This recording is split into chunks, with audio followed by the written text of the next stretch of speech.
Welcome to World School TV with your host, Trina Baldwin. We all share a common passion of travel, and we all share the same desire to educate our kids through the world of travel. And you know what? We all share the same fears as well. So let's blast those fears away and confidently commence or continue our world schooling adventure. Each week we'll be chatting with guests about all things world schooling. We'll be covering travel destinations and events, education options for our kids. We'll talk about what it takes to get going and what it takes to keep going. On World School TV, we're here to support you in every possible way.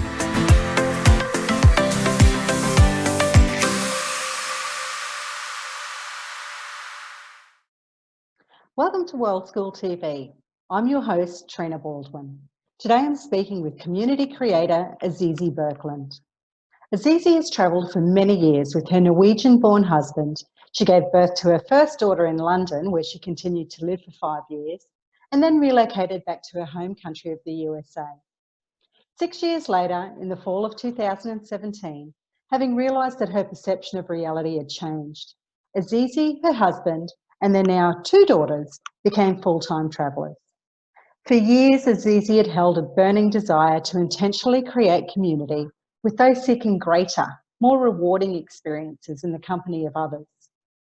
For more than 20 years, Azizi had been involved in many grassroots projects, including growing permaculture, growing self-sustained forest gardens, timeshare exchanges, and the transition movement designed to create local resilient communities.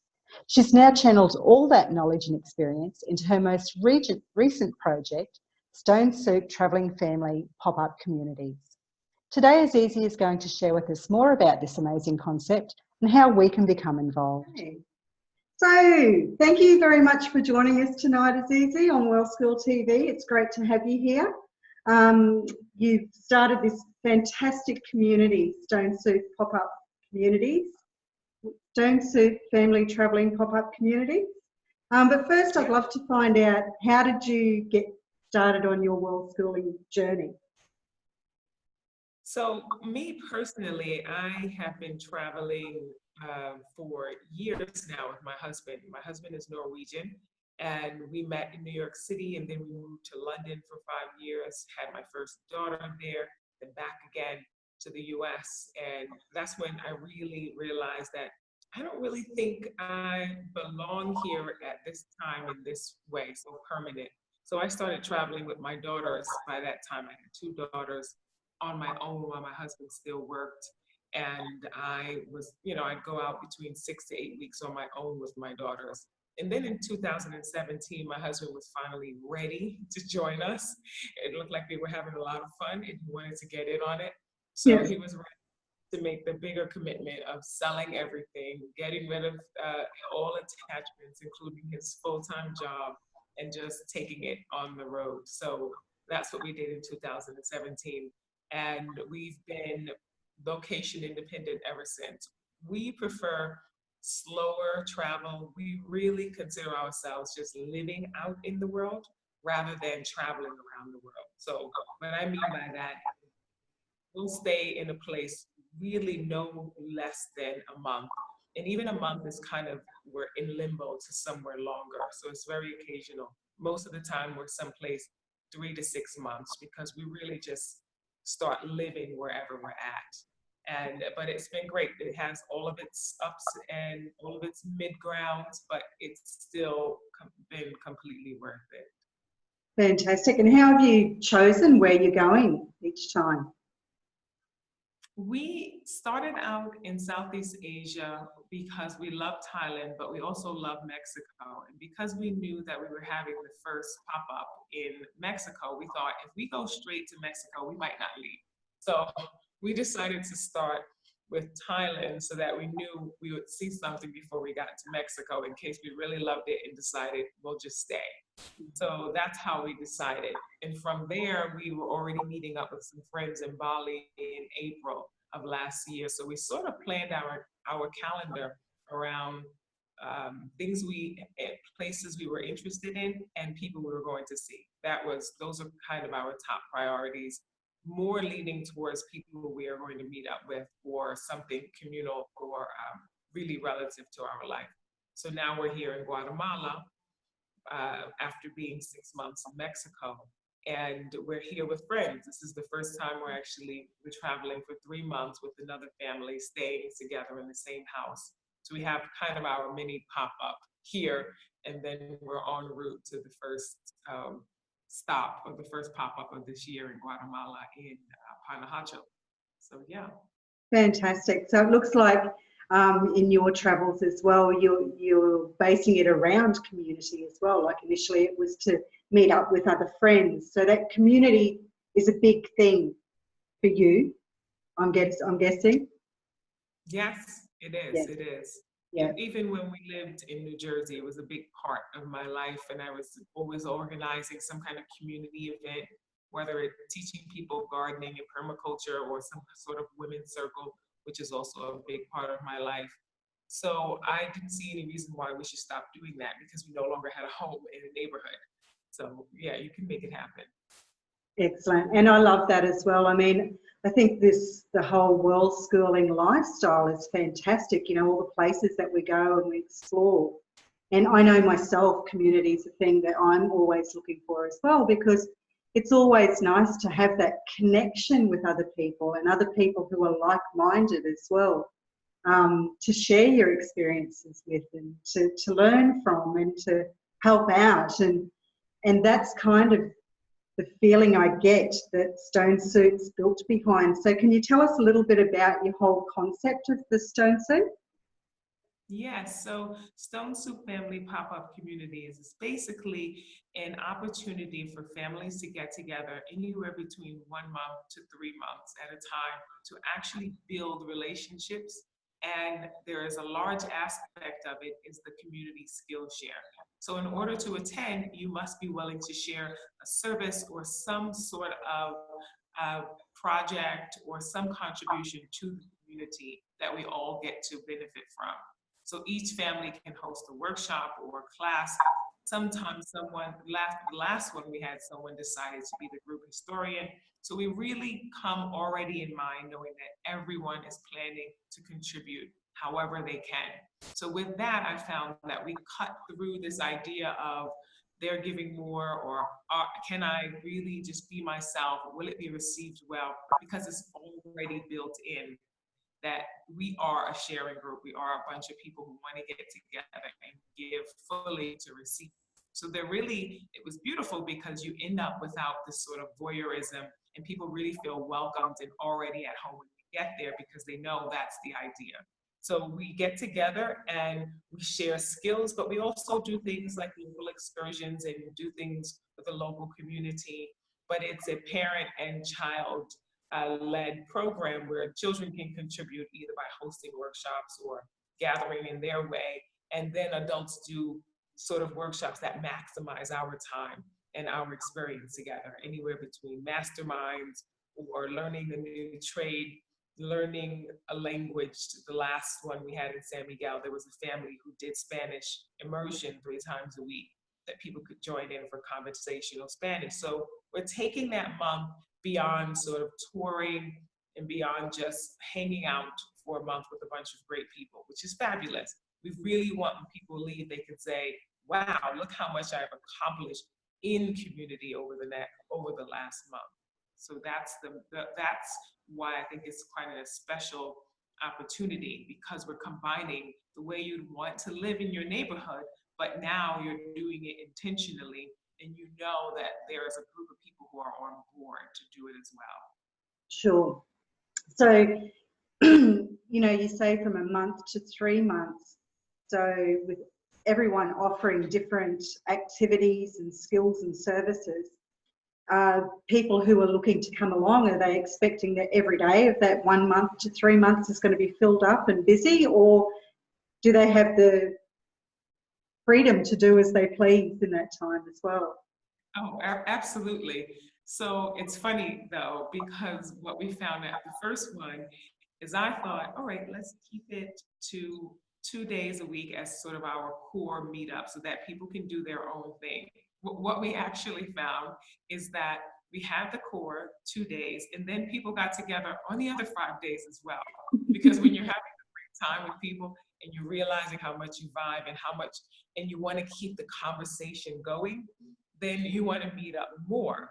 But Yeah. the obligation, the only requirement is to host one thing throughout the month. Some people decide that they want to host the same thing that kind of builds throughout the month, which is really great. I did a health series and I did 3 of them so that you could really come away with a well-rounded feeling of what I was promoting and teaching.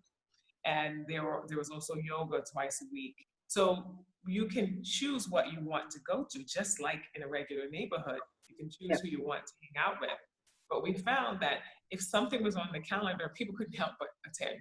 Because if you're having a good time, why stop? But it became really organized because the people who needed to work, they organized and created sort of a co-working, co-play twice a week at a local coffee shop that had a playground. So people really maximize their time. And I don't think anyone felt that it was overwhelming. I think that some people who came in and were a little bit shy about getting involved, towards the end felt like they wish they were more involved because they realized just how much fun people were having and they just weren't sure how it would work out. So those people towards the last week were really saying, oh man, I really should have came to more. But for the majority of the people, we saw them, 5 times a week. And it was great though. It never felt overwhelming because it wasn't mandatory. It's just that one requirement to share once throughout the month. That way everyone gets their round of what they want to say, but we also have things to go to because it is a community event. Yeah. So for someone who's, say, totally new to world schooling and they haven't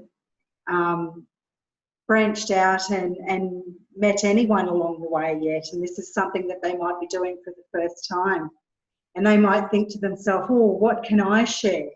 Like, what sorts of things do people share?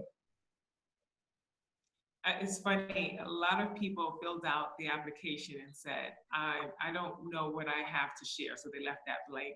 But I call every single person who is coming so that we can have a chat, because everyone has something to offer. If you have lived this long on the planet, you know something that someone else could benefit from. So there are things that one person in particular, we came up with. She loved food and she loved all of the different types of fruits in Mexico. So I decided that I asked her, why don't you do a presentation on food? Why don't you actually just find a bunch of fruits and introduce them to us? And she just lit up. She went to the market that day. We had it on a Tuesday, and it was a giant market every Tuesday, very close to where we were meeting. And she brought all kinds of fruits I'd never seen. And everyone was so excited about that food station to taste all these different fruits that they were kind of scared of. They'd walk past, didn't know what they were, didn't know how to pick them. And so that seems like, well, doesn't everyone do that? No, they don't. And that was a huge benefit to the community because I myself started buying so many of those fruits. And then when I went to other parts of Mexico, I knew them, and it just felt really good to be able to go out and pick those fruits. So it seems small, but they do add a really great value to your life with all of these. Like I said, another woman decided that she'd be the group historian and make a documentary. She had never done anything like this before, but she thought, well, if there's a place where I can try this, I'm going to do it. And it was amazing. It was her along with a 10-year-old boy who created a documentary for the first time ever. So everyone, it's the kind of space that it's designed for things you know how to do or things you want to explore. And now you have a group of people who would love to hear it, who are willing to cheer you on in whatever interest you have, because you're bringing it to the community and you're doing your best. So that's really it. Some people decided they would do setup and clean up. That's really important. There was another woman who managed putting out the calendar every day. So don't think of it as you're going to this high power business networking conference for a month. It's not about overwhelming people. It's really about what can I do to add value and how can I just put myself out there, break the ice and get past the small talk and just get on with like that really enriching part that we all want to get there. And now we can do it in a month, nonstop, and have that support of people around you who are saying, yeah, I want to go beyond the surface. So that's really what it's about. So don't worry about that. And Yeah. we have people who were literally there for the first time traveling this in an extended way. 2 people actually took their children out of school to attend. And so it wasn't all just full-time family travelers. And some of the people there still have homes and they can travel occasionally because they work remotely or in the homeschool. So we had a combination. Not everyone was a full-time location independent family. Not everyone actually was doing this at all. Some of them was the first time. We had single parents there. We had solo parents there. It was really designed for wherever you're at. Come and meet us as long as you're willing to get involved and break the ice immediately. So that's really the only commitment. Wow. Sounds like a very safe space for people to branch out into. Yes, it is. And the children really, the thing is, the kids are the best to watch because they don't bother us. They don't know small talk. They don't hold back. They look at people, they go, that child looks about my size, let's play. Or that, I like that toy, can we play together? And in the first week, the kids were best friends, which is why we ended up meeting up 5, 6, and 7 times a week, because the kids really were the driving factor to make sure that they were going to get access to this. They had so much fun. And they, a lot of them are talking to each other now on Messenger Kids. And it's so great to see them carry on their friendships. There's like, so-and-so's right now in Morocco, and I'm talking to so-and-so in Peru. It's really beautiful to watch these children growing up in this environment where it's normal that people live like this. It doesn't even dawn on them that it's abnormal, or that it's something a bit unique that they're doing because of opportunities like these. And there are others around, conferences, and there are a lot of these popping up because people are saying this is normal. This is our new normal way of living. So yeah, I love it. So did you mention before that your first one was in Mexico? That's right, yes. Yeah. So how many families did you have attend that one? There were about 32 families in total. And the one in Mexico, I'd say for the entire month, that one didn't have a requirement to stay for the entire month. It was the first one.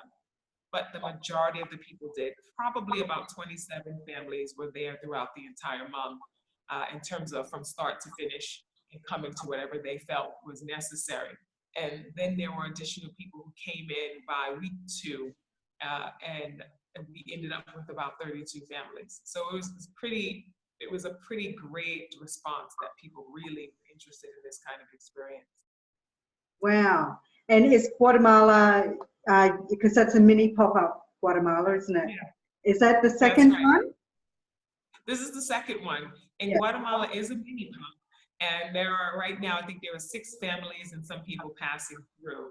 And we're calling it a mini pop because it's kind of a come as you go, come as you are whenever you want. And we're going to meet every Monday, basically, and we're staying in Panahacho. So we'll meet somewhere on the lake, most likely at our house where I'm hosting with another family. And that'll be once a week so that people can stay wherever they're at around the lake. And that we just meet up in a really relaxed environment. We still are doing this skill share, but it'll all be on Mondays. And we'll probably end up meeting more times because that's just how it happens. But this one was a bit more last minute, and it was meant to be smaller and intimate because we have the big one with the full programming in Bali in August. Yes, in Ahmed, and that one's for a month, is that right? That's right. So that one is a month from August 30th to September 30th. And right now we have 32 families. Wow. But I expect a few more, probably 3 to 4 more families. Of course, I say that, but there might be more. We're only in March.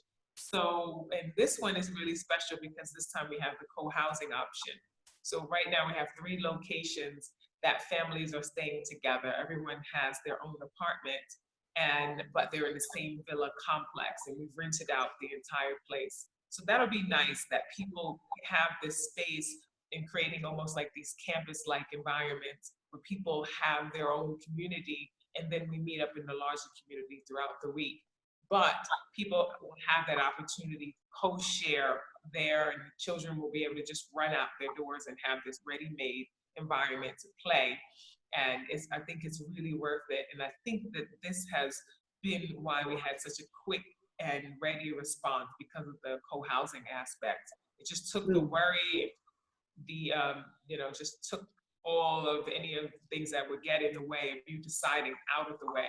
Just book your ticket, pick your place, and then come on and join us. Yeah, sure. So do you have space left on that one for anyone who might want to attend, Azizi? Yes, we do. We have 1 more 2-bedroom apartment and 3 more 1-bedroom apartments. So the 1-bedrooms, well, it depends on if you co-sleep. There are some co-sleeping families, and they're just pushing the beds together. But in the 1-bedroom, there are 2 beds, a large bed and a single bed. And then in the 2 bedrooms, there are basically 2 large beds and 2 single beds. And it has its own kitchen, living room, and outdoor space. So the living room is outdoor. The kitchen is more like a kitchen dining room space. And then just outside, everyone has their own private patio at the one that is left. And there's a shared pool as well. So it'll be a nice space. And there are 12 families staying at that one. And the other 2 that are booked are 10 families at one and 7 families at another. So in total, we have 29 spaces, if I did my math correctly. Yeah. Wow. World Schooling takes over Ahmed. Yes, exactly. Yeah, I mean, there are some people who aren't staying at the housing, which is why we're at the 32 amount. And they're staying just sort of in between those spaces. And there are 2 families that are sharing. So we really are, and they already know that there's this large group coming, because it's a small, more quiet area than, say, Ubud or Canggu.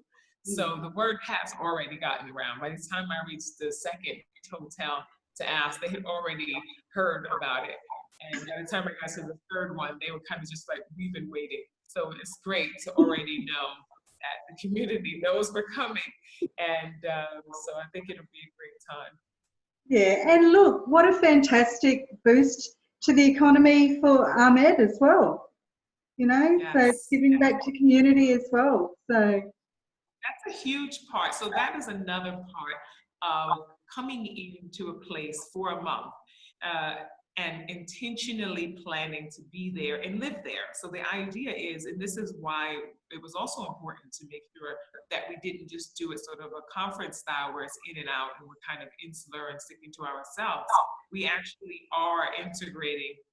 We are obviously boosting the economy with just the amount of people that are coming, but we're also making it known that we're here and we want to integrate into your space. So that's going to be really fun. In San Miguel, we did some volunteering at a local animal shelter each week, and people just started to figure out what else they could do to contribute to the local community. We also hired a local person to do a children's immersion program, which a Mexican immersion program, weekly, and we're going to do something very similar in Bali as well in Ahmed to make sure that we are emerging and also offering up ourselves as just wanting to know more about your culture and experience it naturally as much as we can in a month.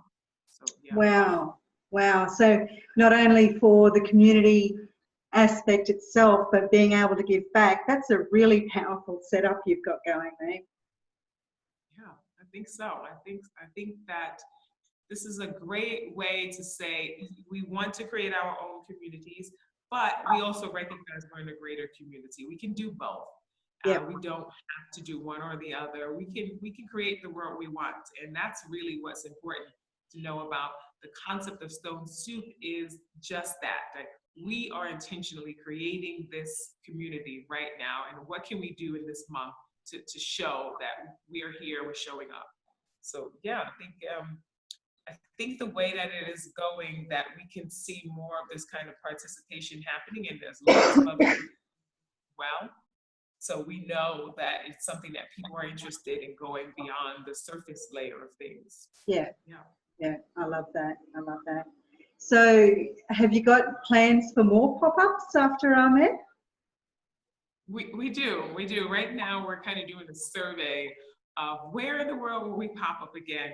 There is a huge chance that we are doing Bali Part 2 because there's the Family Adventure Summit happening that a lot of people are attending in October. And people have asked who are coming from FAS, coming in at the start of FAS, if we could do one in Bali after. So we are looking at doing another one in Canggu area in October. We're just getting it sorted out now to make sure it will work for us. And it might be a small one with 20 families, but once I announce it, that doesn't happen. But it's fine.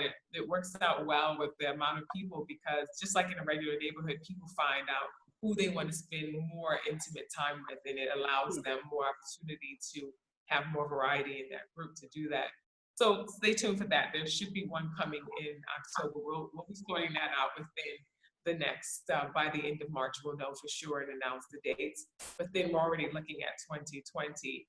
And it will happen probably in March of next year. We're working on the location, most likely in Southeast Asia, because a lot of us were still the organizers. Myself and another family who I've asked to partner with are also going to stay in Southeast Asia. And then stay tuned for a fall one somewhere in Europe. So I say somewhere, anywhere in Europe, but we'll be narrowing it down to one place in Europe for sure. And fantastic. Late So how September. can everyone keep on top of your plans and what's happening? So if you go to stonesouppop.com, you can find out all the information from there and also join our Facebook group from which is the same name. Actually, the Facebook group is our full name, which is Stone Soup Family Pop-Up Communities. But if you type in Stone Soup Family, it'll come up.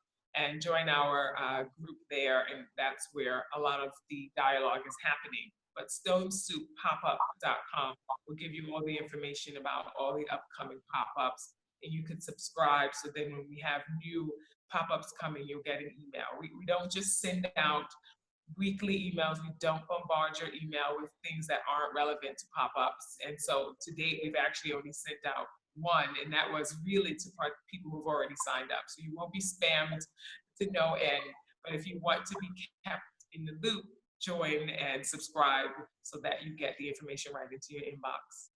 Fantastic. So I'll put those links with this video as well, so that everyone can keep on top of that, because wow, what a thing to do, to meet with the community and have all this time with the community, share all this knowledge and wisdom, and then be giving back as well. Like, seriously, I think you've really got it here, Azizi. This gives me goosebumps to think about it, to be honest.